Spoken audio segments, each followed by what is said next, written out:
नमस्कार। प्रयागराज में अखाड़ा परिषद के अध्यक्ष महंत नरेंद्र गिरि ने हाल ही में आत्महत्या कर ली थी, पंखे से लटक कर। उसके बाद से ये मामला रहस्य, कौतूहल से भरा हुआ है और काफ़ी लोगों को इसमें दुःख भी हो रहा है, आश्चर्य भी हो रहा है और साथ ही साथ ये भी एक प्रश्न उठ रहा है कि जो हिंदू धर्म के अखाड़े हैं, मठ हैं, जो बहुत बड़ा इनका योगदान होता है कुंभ मेला कराने में भी और पर्वों में भी, सामाजिक व्यवस्था में भी। तो उनकी व्यवस्था में ऐसी क्या कमी है जिसकी वजह से चाहे हरिद्वार हो, चाहे अयोध्या हो, चाहे गोरखपुर हो, चाहे प्रयागराज हो या बनारस हो, इस तरह की घटनाएं आती रहती हैं कि कभी आत्महत्या हो गई, कभी हत्या हो गई प्रॉपर्टी पे कब्जे के लिए। तो आरएन सिंह जी, आप फैजाबाद अयोध्या में भी रहे हैं, पुलिस ऑफिसर आप प्रयागराज में भी रहे हैं और बनारस में आप रहते हैं। आप मिलते जुलते रहते हैं इन लोगों से, आप इनके काम में मदद भी करते हैं। तो आपको क्या लगता है कि हमारे जो मठों की व्यवस्था में या अखाड़ों में ऐसी क्या समस्या है जिसकी वजह से इस तरह के हिंसक विवाद होते हैं या जिसमें हत्या या आत्महत्या तक की नौबत आ रही है? रामदत्त जी, जो मैंने अयोध्या में भी, फैजाबाद में मैं डीआईजी रहा लगभग 2 साल, 2099 2000 की बात होगी। उसके बाद मैं इलाहाबाद में भी डीआईजी रहा लगभग 2 साल, 2003-4 के आसपास। तो वहाँ पर मठों के, मंदिरों के विवाद काफ़ी आते रहे हैं और निश्चित रूप से कहीं न कहीं बहुत दुर्भाग्यपूर्ण पहलू ये है कि संपत्ति का विवाद और संपत्ति को हड़पने का विवाद और तमाम जगहों पर, जिसे कह लीजिए कि धार्मिक संपत्तियों के दुरुपयोग का मामला और भौतिक सुख सुविधाओं के लिए, जिसे थोड़ा कड़े शब्दों में कहा जाए तो अय्याशी के संदर्भ में भी कहा जा सकता है। यह मैंने अयोध्या में भी देखा। वेदांती आश्रम का बहुत बड़ा विवाद वहाँ पर जब मैं डीआईजी था तो हुआ, जिसमें एक तरफ महंत नृत्य गोपाल दास जी थे और दूसरी तरफ रामचंद्र परमहंस जी थे। बड़े लोग उसमें मध्यस्थता भी किए। वो बड़ा विवाद था। मैंने उस समय विश्व हिंदू परिषद के सर्वमान्य नेता अशोक सिंघल जी भी थे और महंत अवैधनाथ जी भी थे। उन्होंने भी मध्यस्थता किया उस विवाद में। तो वह माने एक देव रामदास वेदांती नाम का महंत जो कि अयास हो गया था, उसको लेके वो विवाद था और माने काफ़ी बड़ा विवाद था। तो उसमें भी वही था, मठ के संपत्ति के दुरुपयोग का मामला था। और यहाँ पर भी जो इलाहाबाद में हुआ, वह भी माने जब मैं था तो बाघंबरी गद्दी, जब मैं वहाँ पर नियुक्त हुआ था, उस समय बाघंबरी गद्दी मठ के जो महंत थे वो इनके नरेंद्र गिरि के पूर्ववर्ती भगवान गिरि जी थे। भगवान गिरि जी निहायत सरल किस्म के, सरल स्वभाव के, सिंपल लिविंग जैसे माने सामान्य साधु रहता है। नरेंद्र गिरि के आने के बाद पूरा सिनेरियो चेंज हो गया। वो पूरा जो वैभव, ठाट बाट, जो माने वो होना, वो सारी चीज़ें शुरू हो गई। तो यह जो संपत्ति और जो मठ और जो मंदिर के चढ़ावे लेके, हनुमान जी के मंदिर का चढ़ावा बहुत ज़्यादा है। तो वह उसका जो माने दुरुपयोग का मामला है, वह निश्चित रूप से चिंताजनक है। वह माने कुल मिला जुला के है तो आम भक्तजनों का पैसा, आम भक्तजनों का पैसा है, भगवान के लिए चढ़ता है और भगवान के सुख सुविधा के अलावा वो आम भक्तों के सुविधाओं को बढ़ाने के लिए उसका उपयोग होना चाहिए। कोई हिसाब किताब नहीं होता। यह एक चिंताजनक पहलू है और अच्छा, बहुत इनका ये जो मठ है, जैसे खास करके हम बाघंबरी मठ भी ले लें और भी हैं, तो इनका ही पिछले कुछ दशकों से राजनीति में जो घालमेल हो गया है, राजनीतिक लोग आते हैं वहाँ और ये लोग जाते हैं चुनाव प्रचार करने, इससे क्या विकृतियां आई हैं? नहीं, निश्चित रूप से माने राजनीति का घालमेल तो अपना हमने अपने सामने देखा। ये नरेंद्र गिरि जब आए वहाँ पर, तो वहाँ किसी माने मठ में उसके पहले भी भगवान गिरि थे। तो किसी राजनेता का आना जाना नहीं था। ये जब आए तो फिर सबसे पहला इन्होंने जो काम किया कि मठ के गेट पे ही एक मकान रहा होगा जीर्ण शीर्ण अवस्था में, उसको बड़ा सुंदर बना के गेस्ट हाउस बनाया। उसमें तमाम उस समय सत्ताधारी पार्टी के वरिष्ठ नेता आके रुकना शुरू किए और उनकी संदिग्ध गतिविधियां रही, माने वो बहुत साफ तो नहीं कही जा सकती। तो उस प्रकार से नहीं तो जितना सत्ताधारी लोगों के लिए वहां सर्किट हाउस इलाहाबाद में इतना बड़ा है, होटल है, वहां रुकने की क्या जरूरत थी मठ में? अब वास्तव में आपकी बात एकदम सही है, लेकिन शायद वहाँ प्राइवेसी ज्यादा मिलती रही होगी मठ में। वहां पर होटल और सर्किट हाउस में वह प्राइवेसी नहीं मिलती रही होगी, यही हो सकता है। इसके अलावा क्या हो सकता है? दुखद है, दुखद है।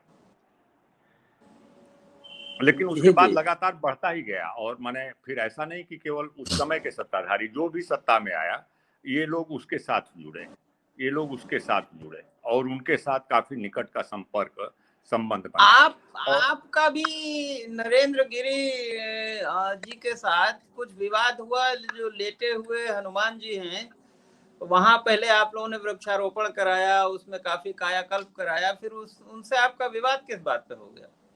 देखिए, मेरी जो पुलिसिंग की वर्किंग रही है उसमें पब्लिक के सहयोग और पब्लिक के सहयोग के माध्यम से कुछ चीज़ों को इम्प्रूव करने का मेरा प्रयास हर जगह रहा है, not in Allahabad only but at every place. Banaras में मैं पीएससी में रहा, कुंडों का काम जन सहयोग से और पीएससी के जवानों के माध्यम से वो ऐतिहासिक काम हुआ। मैं फैजाबाद में था तो वहाँ भरत कुंड और लक्ष्मी सागर का जीर्णोद्धार वहाँ की पब्लिक और पुलिस के सहयोग से वो ऐतिहासिक काम था। अयोध्या में बहुत सारे कुंड, दंत धावन कुंड और कई सारे कुंडों का हम लोगों ने जीर्णोद्धार वहाँ। आप लोग तो लखनऊ में भी गोमती के घाटों पे सफाई पे भी आप जाते थे, जी यहाँ भी जी, काम हुआ है कई कुंडों का। शैलजाकांत मिश्रा जी के नेतृत्व में हम लोगों ने पूरा मैंने गोमती का, तो आज काफी कुछ चीजें बदल गई हैं, लेकिन उस समय हम लोगों ने काफी मेहनत से उस यहाँ बात तो को। अलीगंज वाले मंदिर में भी सफाई हुई, शनि जो देवता घाट है, ये क्लार्क्स होटल के पीछे, वहां भी काम हुआ। शीश महल तालाब है जो चौक में, वहां भी सफाई काम हुई। हाँ, तो ये आपकी तो दिलचस्पी रहती है, तो उसमें और विवाद कैसे, शैलजाकांत जी नहीं के विवाद नेतृत्व में कैसे हो गया वहां इलाहाबाद में? इलाहाबाद में हम लोग संगम की सफाई और हनुमान जी के मंदिर के इर्द गिर्द सफाई, काफी हनुमान जी मंदिर के इंक्रोचमेंट बहुत सारा था, उसके माने तमाम दुकानें, वो सारा वो करके, और सामने बहुत सुंदर पार्क और हजारों पौधे बनारस से, बल्कि एक भक्त ही, एक हमारे मित्र ही थे, वो लेके आए और वो आज जो वहाँ का स्वरूप है वह हम लोगों ने अपने पसीने से वो किया। इनफैक्ट विवाद उस समय नरेंद्र गिरी आए तो मुझे लगा कि शायद चीज़ों को और बेहतर एक्टिव वे में करेंगे, तो नरेंद्र गिरी जी को हम लोगों ने सपोर्ट किया कि भाई ठीक है, व्यवस्था तो आपका बेहतर। असेसमेंट गलत निकला। ये कहा जा रहा है कि नरेंद्र गिरी जी तो इलाहाबाद के रहने वाले हैं, फूलपुर के ही, बहुत ज्यादा पढ़े लिखे भी नहीं है। उनका जो सुसाइड नोट है उसको भी देखने से लगता है कि ठीक से लिख भी नहीं पाते हैं। और तो आपको इतना उम्मीदें कैसे हो गई उनसे? कोई बहुत आध्यात्मिक पुरुष तो और है नहीं वो। नहीं, आप एकदम ठीक कह रहे हैं, आपकी बात एकदम ठीक है कि हम लोगों को, चूंकि हम लोग श्रमदान और बाकी चीजों से बेहतरी का प्रयास कर रहे थे, उनके पहले से कर रहे थे, तो वह भी आके उसमें शामिल होने लगे, उस मैंने कभी श्रमदान में आ गए, कभी वो सारे, तो हाँ, लगा वो कि तो भाई अच्छी ये, बात है, अच्छी हाँ बात है, ये बिल्कुल। आदमी मैंने आ रहा है और मैंने चीजें कर रहा है, साथ सहयोग कर रहा है, तो शायद चीजें बेहतर करें। तो वह विश्वास का सेतु बना कि वो श्रमदान में भी और माने जो हम लोग भंडारा चलाए उसमें भी, तो आके अपने से ही सहयोग करने लगे। 2006 की बात है कि ये फिर थोड़ा जब इस्टेब्लिश हो गए तो इन्होंने फिर जमीनों के बिक्री का कार्यक्रम शुरू किया। 2006 में इन्होंने पहली जमीन बेची। उस समय विधायक थे माने सत्ताधारी पार्टी के महेश नारायण सिंह, जो कि हंडिया से ही विधायक थे, जहाँ के रहने वाले थे और इनके बिरादरी के भी थे। तो मामा ये लगते हैं शायद इनके, महेश जी तो इनके मामा भी हैं। मैंने एग्जैक्ट रिश्ता तो रिश्तेदारी में। हमें नहीं, लेकिन हाँ, तो पहली जमीन जो इन्होंने बेची वह महेश नारायण सिंह को बेची, बाद में भी महेश नारायण सिंह को बेची, 2011 में लंबी बेची, पहली पहली जमीन इन्होंने बेची महेश नारायण सिंह को। उस पर हमने आपत्ति किया। महंत जी से मैंने कहा कि महंत जी आप ये बहुत गलत कर रहे हैं, और ये तो वो कि साहब वो कुछ मेंटेनेंस कराना है, ये कराना है, और वो मठ की जमीन मैंने नहीं बेची है, वो एक संस्कृत विद्यालय इनके यहाँ चलता है, कह रहे थे कि वो उसकी जमीन है और उसका रास्ता नहीं है, यद्यपि संस्कृत विद्यालय भी मठ के अंदर ही है। तो लेकिन वो माने सोसाइटी जो चलाती होगी संस्कृत विद्यालय, उसके नाम रहा होगा, तो पहली जमीन इन्होंने वह बेची। फिर इन्होंने एक जमीन का सौदा और शुरू किया। एक वहां पर बिल्डर हैं सुरेंद्र मिश्रा, जिनको माने यूनिवर्सिटी डेज से वो हमें जानते थे। तो सुरेंद्र मिश्रा को बेचने की बात चली, तो सुरेंद्र मिश्रा को मैंने मना किया कि देखिए यह माने मठ के जमीन में आप हाथ मत डालिएगा, ये ठीक नहीं है। और उसी समय जब दूसरा सौदा इन्होंने शुरू किया, तो मैंने महंत से अपनी दूरी, मैंने हमें लगा कि ये गलत उस पर चल रहे हैं, तो हम लोगों ने उनसे दूरी बनाई। लेकिन बीच में हमें 15 दिन के लिए अपने बेटे के पास अमेरिका जाना हुआ, लौट के आया तो वो पता चला कि साहब वो जमीन की रजिस्ट्री हो गई। और जब हम लोगों को पता लगा कि जमीन की रजिस्ट्री हो गई, तो कागज मंगवाया गया रजिस्ट्री ऑफिस से, वो मिला, तो तकलीफ हुई, सारे लोगों को तकलीफ हुई, जो संगम के विकास में लगे थे, जो संगम की सफाई में लगे थे। संगम नागरिक समाज के नाम से, और आज भी वो संस्था और प्रयाग नागरिक समाज उस के मंच से काम चल रहा था। तो वो सारे लोग, और संगम के क्षेत्र के सारे लोग, माने जिसने मल्लाह समाज, नाई समाज, पंडा समाज, ये सारे माने जो वहाँ के संगम से जुड़े हुए लोग थे, सारे लोग उससे जुड़े थे। तो एक प्रक्रिया शुरू हुई कि हम लोग सफाई, श्रमदान हनुमान जी के यहाँ संगम पर सारा कराने के बाद सारे लोग हनुमान जी के सामने एकत्रित होते थे, दर्शन करते थे, और हनुमान जी से हनुमान चालीसा का पाठ करके सस्वर निवेदन करते थे कि महाराज नरेंद्र गिरी जी को सद्बुद्धि दीजिए और मठ की रक्षा कीजिए। तो ये ईश्वर अल्लाह हनुमान जी तेरो से नाम, सबको सन्मति दे भगवान। ये हनुमान जी से नियमित निवेदन एक करीब महीने 1.5 महीने लगातार चल रहा था। इस बीच एक दिन जिस दिन ये माने घटना हुई, वह घटना ये थी कि एक श्रमदानी जो छोटा बच्चा था, वो श्रमदान से थोड़ा पहले ही, जब बाकी लोग इकट्ठा, उसके पहले ही मंदिर में चला गया और उसको इनके लोगों ने पीट दिया। जब हम लोग पहुंचे तो पता लगा कि साहब इसकी पिटाई हो गई। तो और पुलिस ड्यूटी पर थी उस समय, माने पुलिस की ड्यूटी के मौजूदगी में इनका, चूंकि सत्ता समीकरण इतना अच्छा तब तक बन गया था कि पुलिस को ये कुछ नहीं समझते थे, पुलिस की मौजूदगी में पिटाई हुई। जब हम लोग, मैं वहाँ उस समय डीआईजी से प्रमोट होकर आईजी, पहले जीआरपी लखनऊ में, फिर जीआरपी इलाहाबाद पहुंच गया था। तो उस समय की बात है, 2006 की बात है।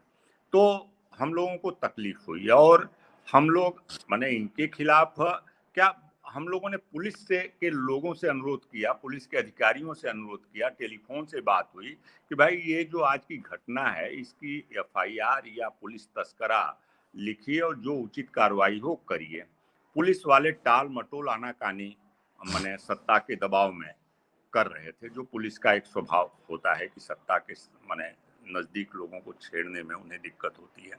और हम लोग वहीं हनुमान जी के सामने चबूतरे पर माने बैठ के इंतजार कर रहे थे कि पुलिस कुछ लिखा पढ़ी कर ले, पुलिस कुछ माने, हमें नहीं कह रहे थे कि पुलिस अरेस्ट करे, हमारा केवल इतना कहना था कि घटना पुलिस के रिकॉर्ड में आ जाए, केवल इतनी बात थी। और अनफॉर्चुनेट है, दुखद है, और पुलिस का बहुत, मैं पुलिस अधिकारी रहा हूँ, यह पुलिस का बहुत स्याह पहलू है, बहुत काला पहलू है कि मेरे बार बार रिक्वेस्ट करने के बाद केवल टाल मटोल होती रही, और किसी ने घटना को कुछ भी माने लिखा पढ़ी में दर्ज करने से माने एक तरह से टालते ही रहे लगातार। और इधर नहीं तो इन्होंने इसी चक्कर में तो आपको सस्पेंड भी कर दिया था ना उस हाँ, समय सरकार ने। इधर इन्होंने अपने जो मीडिया के सूत्र थे उनके माध्यम से इन्होंने ये प्रचारित करवाया कि साहब मैं महंत के खिलाफ धरने पर बैठा हूँ। महंत के खिलाफ धरने जैसा कोई सवाल ही नहीं था, क्योंकि वो करना होता तो हम लोग पहले करते।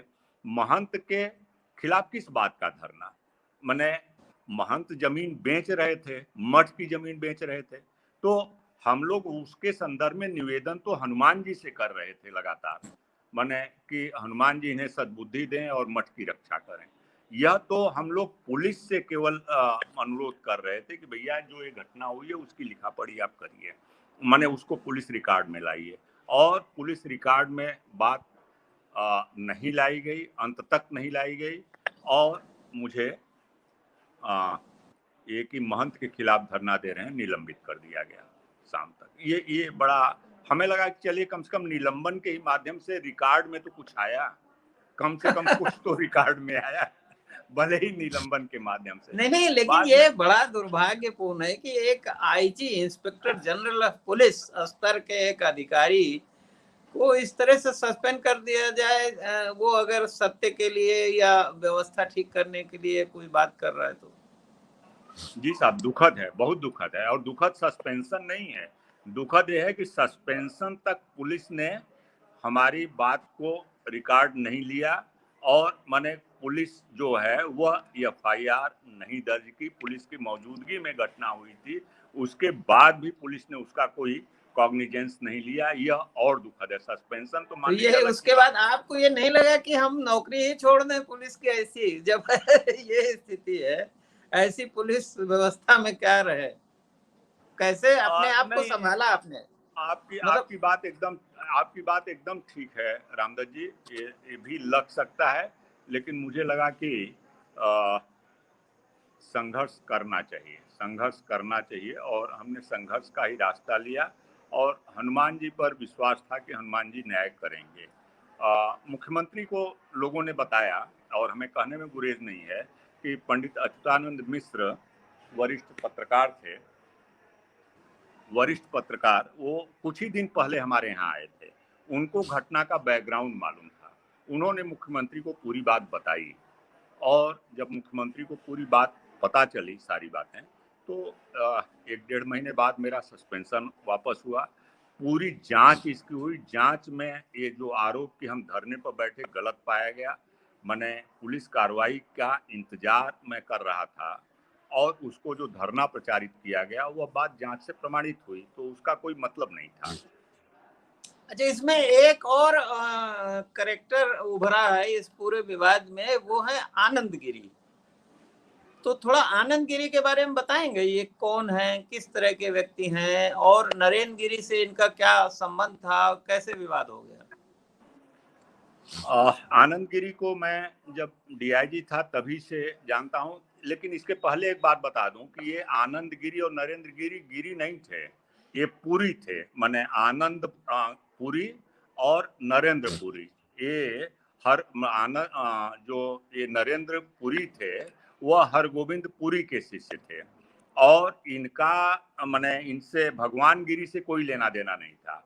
लेकिन वो गिरी की गद्दी पर बैठाने के लिए अखाड़ा वालों ने इनको पूरी से गिरी डिक्लेयर कर दिया। माने यह बहुत बड़ा अखाड़े के संदर्भ में फ्रॉड है, बहुत बड़ा फ्रॉड है। ये अखाड़े लोग मठ में किस तरह से हस्तक्षेप करते हैं, अखाड़ा वाले? माने मेरा मानना यह है कि अखाड़े को मठ के वर्किंग में इंटरफियर, जो स्वतंत्र मठ हैं, माने अखाड़े के भी अपने मठ हैं, लेकिन जो स्वतंत्र मठ हैं उसमें इंटरफियर करने का कोई अधिकार नहीं है। उदाहरण के लिए कि जैसे रामचंद्र परमहंस जी दिगंबर अखाड़े के श्री महंत थे, माने सबसे बड़े अधिकारी थे, और नित्य गोपाल दास जी उसी अखाड़े के, दिगंबर अखाड़े के, लेकिन छोटी छावनी के महंत आज भी हैं वो। तो वह दोनों लोगों में काफी विवाद हुआ, लेकिन छोटी छावनी के महंत के अधिकार में कभी रामचंद्र परमहंस को हस्तक्षेप करने का कोई अधिकार नहीं था, उन्होंने कभी नहीं किया, कर भी नहीं सकते। तो जैसे निर्वाणी अखाड़ा है, तो निर्वाणी अखाड़ा का अयोध्या का हनुमानगढ़ी एक स्थान है, तो हनुमानगढ़ी का एक संविधान है, 4 पट्टी है उसके, माने एक तरह से जिसे कह लीजिए श्री महंत भी है। ये सब तो बड़ी ट्रस्ट, कायदे से कानूनन तो आइडियली तो बड़ी पंचायती अखाड़े हैं, इनका ट्रस्ट है, इनका संविधान है, बड़ी डेमोक्रेटिक संस्थाएं वैसे तो है नियमानुसार तो। नहीं माने, लेकिन सैद्धांतिक रूप से आपकी बात सही है, लेकिन क्षरण बहुत हुआ है, बहुत क्षरण हुआ है, ये बहुत क्षरण हुआ है। इस पर यह विचारणीय मुद्दा है। और अखाड़ों के अंदर जो उनका पंचायती सिस्टम है, जो व्यवस्थाएं हैं, उसको माने, और वो कौन करेगा हम नहीं जानते, लेकिन कम से कम इनके जो महामंडलेश्वर हैं और जो बड़े माने स्पिरिचुअल लोग हैं, माने और बड़े बड़े महामंडलेश्वर इनके हैं, तो उन लोगों को इसमें आगे आना चाहिए और इनकी जो माने परंपरागत जो सिस्टम रहा है उसको कायदे से लागू कराना चाहिए। अब देखिए नरेंद्र गिरी वाले मामले में ही यह बात आ रही है कि इन्होंने, जैसा कुछ अखबारों में जनसत्ता ने रिपोर्ट किया है और वह कह रहा है कि साहब माने इन्होंने काफी निरंजनी अखाड़े की जमीन हरिद्वार में बेचने के नाम पर पैसा ले लिया था, उसके भी दबाव में थे। तो यह और ये चूंकि माने इनके यहाँ सिस्टम है अष्ट कौशल रमता महंत का, तो अष्ट कौशल रमता महंत नहीं थे, सेक्रेटरी जरूर थे, इसलिए वह बिक्री कर नहीं सकते थे, उसके दबाव में थे। यह भी एक दबाव का कारण। आपने इसके पहले जो सवाल किया आनंद गिरी के बारे में, वह बात रह गई आनंदपुरी।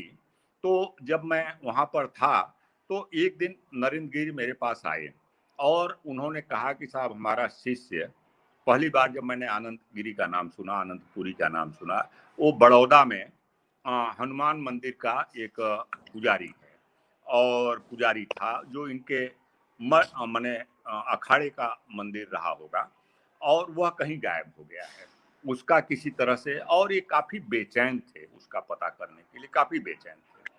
तो फिर मैंने इन्होंने कहा साहब गुजरात पुलिस से बात करके, तो हमारे कुछ बैचमेट थे वहां पर, मैंने बैचमेटों से रिक्वेस्ट किया और वह पता लगा कि साहब वो मैंने बड़ा दुखद है जो उसका कहीं मेरे पास रिकॉर्डेड एविडेंस है जो उन्होंने गुजरात पुलिस ने हमें भेजी थी, शायद मिल जाए, बहुत पुराना कागज हो गया।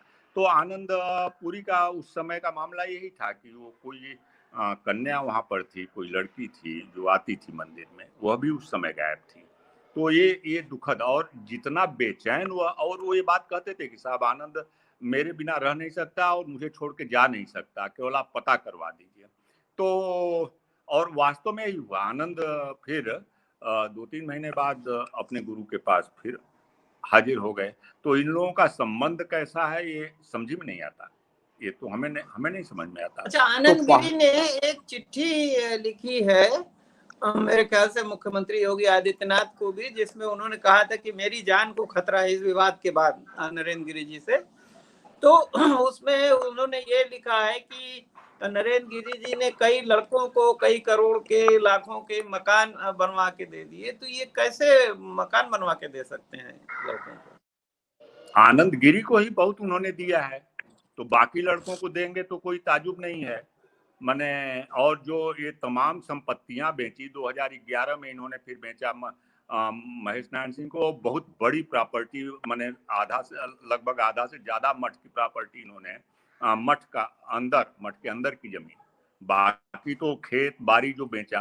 तो और हनुमान जी मंदिर का भक्तों का चढ़ावा तो बहुत ज्यादा है ना भाई। ये समझ लीजिए कि मैंने पटना में एक महावीर मंदिर है और उसके चढ़ावे से, और कुणाल साहब वहां पर कैंसर हॉस्पिटल चला रहे हैं, चिल्ड्रन हॉस्पिटल चला रहे हैं, कितना बड़ा बड़ा काम कर रहे हैं, और उसी के माध्यम से वो मैंने राम रसोई अयोध्या में चला रहे हैं, जिसमें जितने राम भक्त जा रहे हैं दर्शन करने वो मैंने निःशुल्क खाना खा रहे हैं। तो एक महावीर मंदिर जब उसकी चढ़ावे से, उसके आमदनी से इतना इतना बड़ा काम हो रहा है, और यह यहाँ पर भी उससे कम चढ़ावा नहीं है मैंने महावीर मंदिर पटना से। नहीं, और यहाँ तो ज्यादा है, पूरे देश भर से लोग आते हैं, जो भी आते हैं संगम, तो संगम आने जाने में। इसके अलावा इलाहाबाद के तो बहुत सारे लोग सुबह शाम वहाँ रेगुलर जाते ही जाते हैं।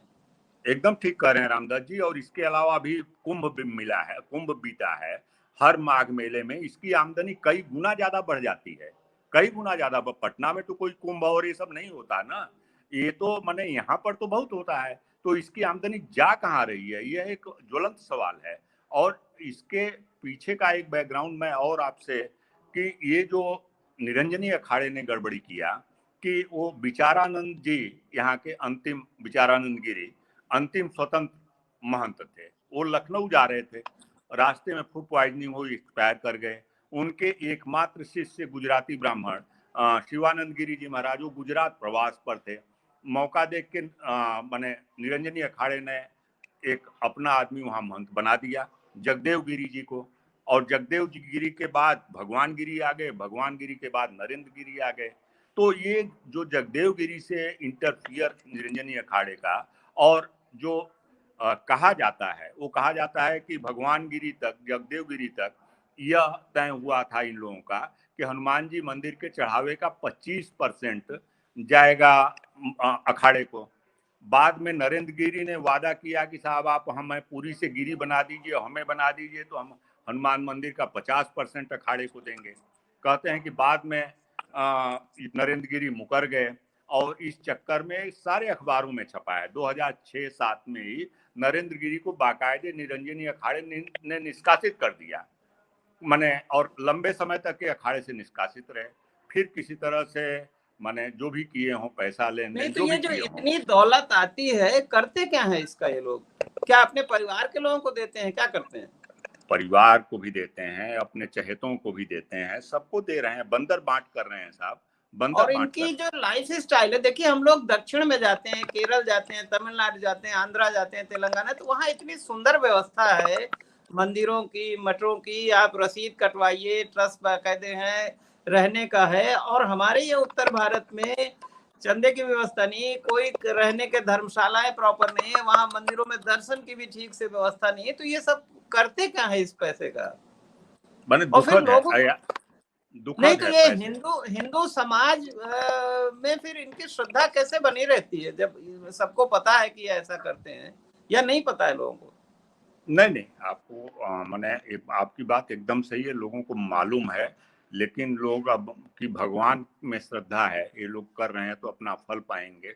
एक मुझे जो लगता है ये हम लोगों के संस्कार में है, जीन में है कि कोई भगवा पहने होता है तो एक रास्ते चलते भी कोई दिख जाता है तो हम लोग सिर झुका देते हैं। तो मुझे लगता है वो जो श्रद्धा है उसी का शायद दुरुपयोग कर लाभ रहे हैं, उसका मिलता है दुरुपयोग इनको, कर लाभ रहे हैं, मिलता उसी है। अच्छा, श्रद्धा तो का दुरुपयोग कर रहे हैं। अभी आपसे फिर किसी और दिन बात करेंगे विस्तार से, जो दूसरे पहलू हैं इस मामले के।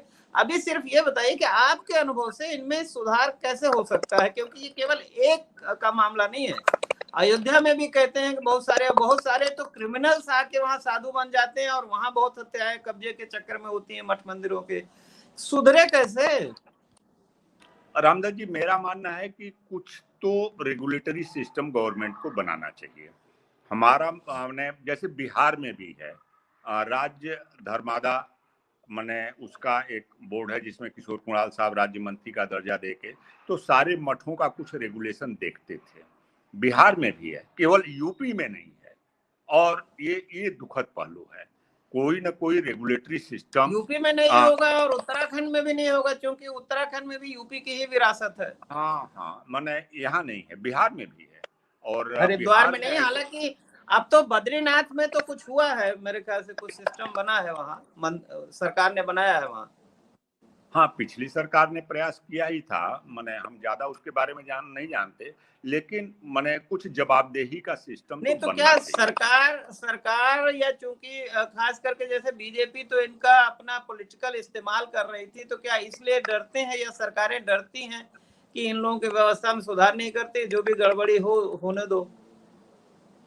लेकिन अब मैंने अब पानी सर से ऊपर गुजर रहा है साहब। काशी विश्वनाथ मंदिर का जो हुआ, तो वो एक बार सोना चोरी हुआ तो फिर उसका अधिग्रहण हो गया, मैंने वो एक मुद्दा आप बना। देखिए कि जो जो जो मिर्जापुर में विंध्यवासिनी मंदिर है, वहां भी व्यवस्था कोई बहुत अच्छी नहीं है। वहां भी कोशिश की गई थी ट्रस्ट बनाने की, शायद वहां भी विरोध होकर रुकवा दिया गया। माने कुछ न कुछ जवाबदेही का सिस्टम तो बनाना पड़ेगा साहब। कुछ न माने ये पब्लिक का पैसा है, पब्लिक का माने भक्तों का पैसा है। अच्छा, इलाहाबाद में भी देखिए संगम, मैं काफी दिन से मेरी बात हुई थी उस समय जब वहाँ कमिश्नर थे सदाकांत जी, जब कुंभ मेला करवा रहे थे। उसके बाद फिर देवेश चतुर्वेदी हुए, तब भी एक बात आई थी कि वहाँ इलाहाबाद संगम अपने आप में इतना मशहूर है, रोजाना लोग आते हैं, पर्वों पे आते हैं, अष्टमी एकादशी और अमावस्या पूर्णिमा पे आते हैं। तो वो पूरा संगम को भी मैनेज करने का एक प्रॉपर ट्रस्ट होना चाहिए, और ताकि वहाँ श्रद्धालुओं को मतलब सुविधाएं भी मिले, और एक ऑटोनमस ट्रस्ट होना चाहिए जिसमें गवर्नमेंट के भी लोग रहें। तो ये आपको क्या लगता है, आप इसमें कुछ सोच रहे हैं कि कुछ कानूनी हस्तक्षेप हो करें? नहीं, देखिए ऐसा है कि प्रयाग से अलग हटके कुछ संगम विकास प्राधिकरण और वो कुछ इस ढंग की चीज जिसमें कि पब्लिक के लोग भी, श्रद्धालु लोग भी और वो सारे लोग हों, पंडा समाज के भी लोग हों, नाविक समाज के भी लोग हों, जो स्टेक होल्डर्स हैं उनको लेके एक माने कोई ना कोई बॉडी बननी ही चाहिए। नहीं बनेगी तो ये दुर्दशा खत्म नहीं होगी। ये दिक्कतें माने दूर दूर के भक्त आते हैं संगम पर, अस्थि विसर्जन के लिए आते हैं, साउथ से आते हैं, कहाँ से आते हैं, तो माने दुनिया के अनेक देशों से अस्थि विसर्जन के लिए लोग आते हैं। और बहुत, तो देखिए मैं रहा हूँ इलाहाबाद में, पला पढ़ा हूँ। आपने साउथ की बात की, तो साउथ के लोगों को तो बड़ी असुविधा होती है, उनका बड़ा क्या कहें, इमोशनल ब्लैकमेल भी बहुत सारे लोग करते हैं। कुछ मतलब सब नहीं है खराब लोग, अच्छे लोग भी हैं, आध्यात्मिक लोग भी हैं, लेकिन कुछ लोग तो बड़ा ब्लैकमेल करते हैं, उनके जेवर एवर तक उतरवा लेते हैं। और ये भी कहा जा रहा है कि पंडों में भी जो ये विकृतियां हैं बहुत सारी नशे वशे की, वो भी है। तो या नहीं भी हो तो कम से कम जो लोग अस्थि विसर्जन के लिए जाते हैं, जो लोग दाह संस्कार के लिए जाते हैं, या जो इस तरह के कर्मकांड के लिए जाते हैं, उसका कोई एक सिस्टमेटिक व्यवस्था तो बननी चाहिए।